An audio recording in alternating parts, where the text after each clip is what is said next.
Hey everyone, in this video, I will show you how to add transition in Canva mobile. Now, if you find this video helpful, a like and subscribe would mean a lot. Alright, let's dive in. Now, first of all, let's open a design first.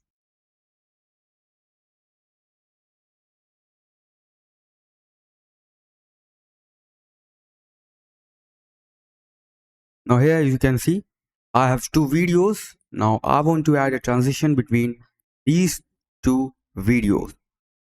Okay, just click on this plus icon, as you can see. Wait a minute, just click on this plus icon. Uh, as you can see, there are two options, page and transition. Just click on transition and select whatever you like. I'm going with this dissolve.